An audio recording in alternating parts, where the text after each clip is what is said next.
하나님을 예배하는 시간이 되었으면 좋겠습니다. 아멘.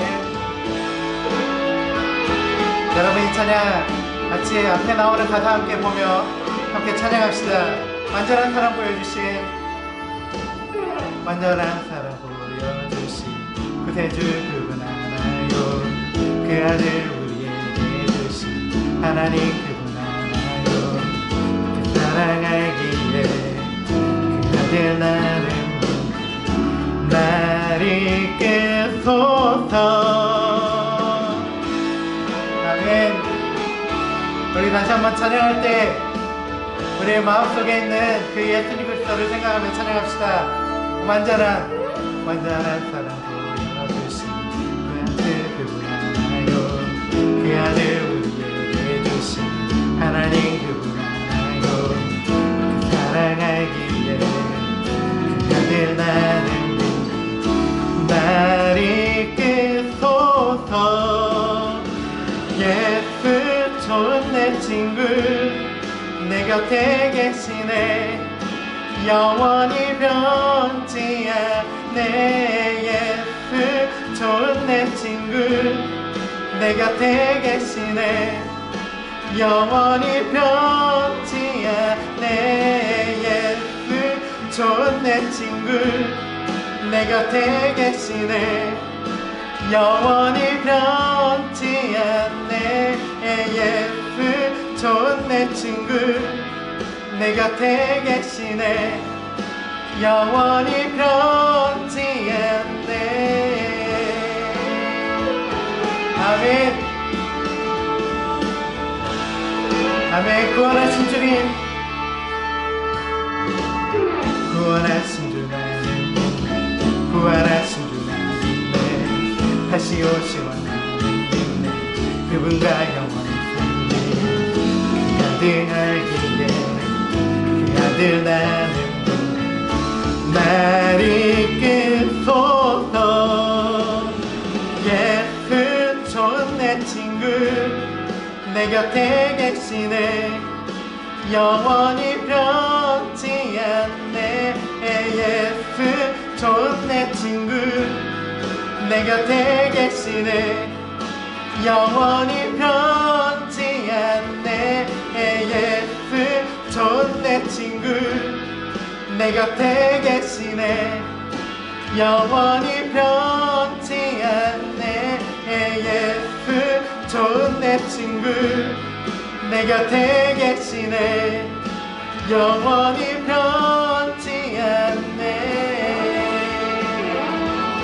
아멘. 오직 우리를 위하여 십자가에 지신 그 예수 그리스도의 사랑은 언제나 우리와 함께 계시며 그분은 우리에게 변함없이 베푸시는 하나님이심을 여러분이 믿으시기 바랍니다. 영원히 변치 않네. 영원히 변치 않네. 영원히 변치 않네. 영원히 변치 않네. 영원히 변치 않네. 영원히 변치 않네. 영원히 변치 않네. 영원히 변치 않네. 아멘. 예수 좋은 내 친구 내 곁에 계시네. 영원히 변치 않네. 예수 좋은 내 친구 내 곁에 계시네. 영원히 변치 않네. 예수 좋은 내 친구 내 곁에 계시네. 영원히 변치 않네. 예수 좋은 내 친구 내 곁에 계시네. 영원히 변치 않네. 아멘. 오늘 우리에게 주신 하나님의 말씀은 마태복음 26장 26절에서 30절 말씀입니다. 제가 봉독하겠습니다. 그들이 먹을 때에 예수께서 떡을 가지사 축복하시고 떼어 제자들에게 주시며 이르시되 받아서 먹으라. 이것은 내 몸이니라 하시고 또 잔을 가지사 감사기도 하시고 그들에게 주시며 이르시되 너희가 다 이것을 마시라. 이것은 죄 사함을 얻게 하려고 많은 사람을 위하여 흘리는 바 나의 피 곧 언약의 피니라. 그러나 너희에게 이르노니 내가 포도나무에서 난 것을 이제부터 내 아버지의 나라에서 새 것으로 너희와 함께 마시는 날까지 마시지 아니하리라 하시니라. 이에 그들이 찬미하고 감람산으로 나아가니라. 아멘. 오늘은 부활절입니다. 부활절에 대해는 우리 학생들 전부 다 아실 거라고 믿습니다. 부활절은 십자가에 달려 돌아가신 예수님께서 사흘 만에 부활했음을 기념하는 기독교의 여러 절기 중 가장 중요한 절기라고 할 수 있습니다. 이날에는 전 세계의 각 교회에서 특별한 예배와 여러 가지 행사들이 열립니다. 그러나 올해는 코로나로 인해 많이 위축되어 축소되었습니다. 부활절에 유래하는 많은 관습 및 풍속이 존재합니다. 부활절의 풍습은 대부분 미국에서 시작되었는데 달걀 굴리기, 달걀 찾기, 부활절 퍼레이드, 그리고 부활절 카드 교환이 있다고 합니다. 그 중에 달걀 굴리기를 간단히 소개하면 달걀 굴리기는 19세기 초 미국의 네 번째 대통령인 제임스 메디슨의 부인 덜리 메디슨에 의해 시작되었다고 합니다. 그녀는 국회의사당에 아이들을 초대했고 잔디밭에서 달걀 굴리기 이벤트를 열었습니다. 달걀을 깨트리지 않고 긴 수저 모양의 막대기로 가장 멀리, 가장 빨리 굴리는 사람이 이기는 것이었습니다. 19세기 말인 1880년부터는 장소가 바뀌어 백악관 마당에서 열렸답니다. 이유는 국회의사당 정원이 망가진다는 국회의원들이 항의 때문이었다고 합니다.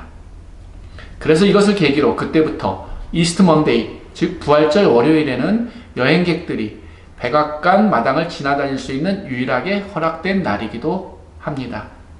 혹시 여러분도 백악관 마당을 거닐고 싶으시면 부활절에 방문하시기 바랍니다. 우리는 지난주에 종려주일에 누가복음에 있는 예수님의 마지막 만찬, 즉 성만찬의 정신에 대하여 나누었습니다. 오늘은 같은 내용이 있는 마태복음이 본문으로 지난주에 이어 성만찬의 진정하고 특별한 의미를 나누고자 합니다. 첫째로, 성찬은 주님의 명령입니다. 성찬은 주님의 죽으심을 기념하고 예수 그리스도가 바로 생명이요 부활임을 그분이 오실 때까지 증거하는 데 그 목적이 있습니다. 성찬은 그리스도의 공로에 의해 거룩해졌음을 시인하는 사람들이 떡과 포도주를 먹고 마심으로 그 사실을 다시 한번 확인하는 것입니다. 예수님께서 요한복음 6장 53절에 내가 진실로 진실로 너희에게 이르노니 인자의 살을 먹지 아니하고 인자의 피를 마시지 아니하면 너희 속에 생명이 없느니라 라고 말씀하셨습니다. 우리는 성찬을 할 때 지극히 작은 떡 한 조각을 먹고 잔을 마신다고 하여 이를 소홀히 여겨서는 안 됩니다. 그러므로 우리는 지극히 작은 것부터 하나님과 사귐이 있어야 할 것입니다. 지극히 작은 계명이라도 그것이 하나님의 요청이라면 우리는 믿음으로 행해야 할 것입니다. 둘째로, 성찬은 예수 그리스도를 기념하는 것입니다. 우리가 떡을 떼는 것은 예수 그리스도께서 우리를 위하여 자기 몸을 찢으신 것을 기념하는 것입니다. 예수 그리스도는 아버지 품속에서 나오신 생명의 떡이십니다. 그러므로 예수께서 요한복음 6장 51절에 나는 하늘로서 내려온 산떡이니 사람이 이 떡을 먹으면 영생하리라 라고 말씀하셨습니다. 그리스도의 보혈은 과거의 죄로부터 구원하는 능력이 있습니다. 그리스도의 보혈이 아니면 죄 용서함을 받을 수 없기에 그분이 피 흘리는 죽음을 택하셨습니다. 왜냐하면 피 흘림이 없이는 죄사함이 없기 때문인 것입니다. 하지만 떡과 잔이 실제적으로 예수 그리스도의 몸과 피로 변화되는 것은 아닙니다. 단지 예수 그리스도께서 우리를 위하여 어떠한 고난을 받으셨는가를 알고 기념하는 것입니다. 셋째로, 성찬은 그리스도의 죽음을 전하는 것입니다. 성찬은 예수께서 우리를 사랑하시되 피 흘려 죽기까지 사랑하신 것을 세상 사람들에게 전하는 데 그 목적이 있습니다. 우리는 성찬을 할 때 다 함께 모여 떡을 뗍니다. 그리고 우리는 성찬이 끝나고 나갈 때는 떡이 찢겨져 나가듯 각각 세상 사람들에게 예수의 생명을 나눠주는 그리스도인이 되어야 합니다. 이것이 바로 흩어지는 교회입니다. 사도행전 20장 7절에 보면 주일은 성찬을 위하여 모이는 날이라고 기록되어 있습니다. 일주일 동안 흩어지는 교회로 각자의 삶 속에서 역사하다가 주일에는 모이는 교회가 되는 것입니다. 이와 같이 우리는 모이는 교회로 성찬을 통해서 그분의 죽으심을 기억하고 흩어지는 교회로 세상 가운데 예수의 증인이 되는 것입니다. 네 번째로 성찬은 우리가 주님의 지체임을 시인하는 것입니다. 예수께서 제자들에게 떡을 떼어주시며 받아 먹으라 이것은 내 몸이니라 하셨고 또 잔을 가시사 감사기도 하시고 이것은 죄사함을 얻게 하려고 많은 사람을 위하여 흘리는 바 나의 피 곧 언약의 피라고 말씀하셨습니다. 이렇게 명하신 주님은 이것을 행하여 마실 때마다 나를 기념하라 라고 하셨습니다. 우리가 떡을 떼며 잔을 마심으로 예수 그리스도께서 우리 안에 계심을 다시 확인하고 또한 우리가 성찬을 통해서 나를 기념하라 라는 말씀에 순종함으로 우리가 예수 그리스도 안에 있음을 시인하는 것입니다. 그러므로 성찬은 우리가 예수 안에 있음을 확인하는 의식인 것입니다. 다섯째, 성찬은 먼저 자기를 살피고 참여해야 합니다. 성경은 성찬을 하기 전에 먼저 자기를 살피고 떡을 먹고 잔을 마시라고 말씀하고 있습니다. 만약 그렇지 않으면 자기의 죄를 먹고 마시는 것이라고 말씀하고 있습니다. 성찬을 하기 전에 자기를 살피지 않는 이들 가운데 약한 자와 병든 자가 많고 심지어는 자는 자, 즉 죽는 자들도 있다고 말씀하고 계십니다. 성찬은 그리스도의 살과 피를 기념하는 것이기에 아무나 참여할 수가 없습니다. 성찬에 참여할 수 있는 사람은 예수 그리스도를 구주로 영접한 자여야 합니다. 또한 자기 영적 상태를 스스로 살필 수 있는 그리스도인이어야 합니다. 그러므로 성찬의 의미를 모르는 불신자, 새신자, 자신의 의지로 예수를 구주로 영접하지 않은 어린아이들은 성찬에 참여해서는 안 되는 것입니다. 마지막으로 성찬은 성령 충만으로 참여해야 합니다. 먼저 성찬을 할 때는 기도로 준비해야 합니다. 옆 사람과 잡담하기보다 우리를 위해 죽기까지 사랑하신 그분의 은혜를 기억하고 경건한 마음으로 참여해야 합니다. 주님이 보시기에 약한 죄가 있다면 회개하여 거룩한 상태에서 성찬에 참여하도록 해야 합니다. 회개는 하나님과 사귐을 가질 수 있는 지름길인 것이기 때문입니다. 우리의 죄악이 주홍같이 붓더라도 우리를 양털보다도 흰눈보다 더 희게 씻어주신 그분의 놀라운 은혜를 감사하면서 성찬에 참여해야 합니다. 주님은 우리뿐 아니라 다른 사람들을 위해서도 그분의 보혈을 흘리셨습니다. 주님께서 자신의 몸을 찢으셔서 우리에게 생명을 주셨듯이 우리들도 다른 사람들에게 힘을 다해 수고함으로 그들의 영혼을 주님께로 인도해야 할 것입니다. 이렇듯 성만찬은 우리에게 여러 가지 특별한 의미를 주고 있습니다. 이런 성만찬의 진정한 의미를 우리의 마음속에 깊이 새기고 우리를 위해서 십자가에 달리시고 죽음에서 부활하신 예수 그리스도를 구주로 믿고 따르는 저와 여러분 되시기를 간절히 소망합니다. 기도드리겠습니다. 죽음을 이기시고 부활하신 주님, 오늘 거룩한 부활주의를 주심에 가슴 깊이 감사드립니다. 오늘 우리는 예수님의 부활하심으로 인해 우리에게 주시는 6가지 의미를 나누었습니다.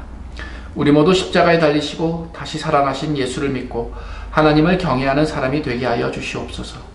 성령의 은혜를 받아 주님의 명령을 따르고 예수 그리스도를 기념하고 그의 죽으심과 부활을 전하고 또 우리가 주님의 지체임을 시인하고 자기 자신을 살피고 성령의 도우심으로 살아가는 삶이 되게 하여 주시옵소서. 성찬의 진정한 의미를 통하여 부활의 소망을 온전히 누리는 우리가 되게 하여 주시옵소서. 감사하옵고 죽음에서 부활하신 우리 구주 예수 그리스도의 이름으로 기도드립니다. 아멘.